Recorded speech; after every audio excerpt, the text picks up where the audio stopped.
ఇటీవల వ్యవసాయ శాఖ మంత్రి అచ్చెన్నాయుడు టీడీపీ కార్యకర్తలకు పసుపు బిళ్ళలు పెట్టుకొని ప్రభుత్వ కార్యాలయాలకు వెళ్ళండి, అక్కడ ఉన్న అధికారులు మీకు కుర్చీ వేసి టీ ఇచ్చి మరీ మీ పనులు చేయాలి, అలా చేయకుంటే వారి కథ చూస్తామంటూ చెప్పారు. ఈ విషయం సోషల్ మీడియాలో కూడా బాగా ట్రోలింగ్కి గురైంది. ఇదే విషయంపై ఈరోజు సాక్షి పసుపు బిళ్ళలతో వస్తే పని చేయొద్దు అనే హెడ్డింగ్ పెట్టి ఒక కథనం రాసింది. అందులో విజయనగరం జిల్లా నెల్లిమర్ల నియోజకవర్గంలో ఒక జనసేన ఎమ్మెల్యే పసుపు బిళ్ళలు పచ్చ చొక్కాలు వేసుకొని వచ్చినా పని చేయొద్దు అంటూ అధికారులకు ఆదేశాలు ఇచ్చారని రాసుకొచ్చింది.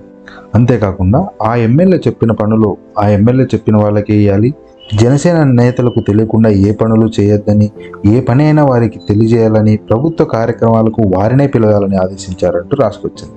దీంతో ఆమె వ్యవహరిస్తున్న తీరుపై నియోజకవర్గంలోని టీడీపీ నాయకులు తలపట్టుకుంటున్నారని అంటూ ఒక కథనం రాసింది. దీన్ని బట్టి చూస్తుంటే అప్పుడే కూటమిలో ఆధిపత్య పోరు మొదలైందా అనిపిస్తుంది.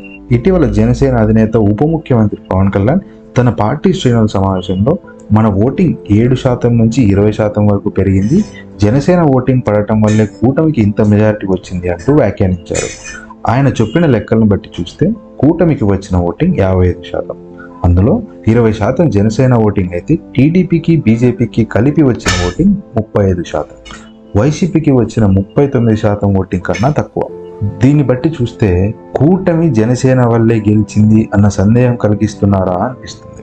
మరి చూడాలి, దీని ఆధారంగానే వచ్చే ఎన్నికల్లో ఈ పర్సెంటేజ్ చూపించే ఎక్కువ సీట్లు అడిగే అవకాశం కూడా ఉంది. అంతేకాకుండా అన్నా క్యాంటీన్ల విషయంలో కూడా గతంలో పవన్ కళ్యాణ్ అన్నా క్యాంటీన్లే కాదు డొక్కా సీతమ్మ క్యాంటీన్ కూడా పెట్టాలి అన్నారు. మరి ఇప్పుడు ఆయన మాట దక్కించుకుంటారా అన్నది కూడా చూడాలి. ఇప్పుడు నెల్లిమర్ల నియోజకవర్గంలో జరిగిన సంఘటన సాక్షి పత్రిక ఆధారంగా చూస్తే అధికార పోరు అప్పుడే మొదలైందా ఏమో అన్న అనుమానం అయితే కలుగుతుంది. ఏమో మరి భవిష్యత్తులో ఇలాంటివి ఎమ్మెల్యేల మధ్య కాకుండా ఏకంగా నాయకుల మధ్య వస్తుందేమో చూడాలి.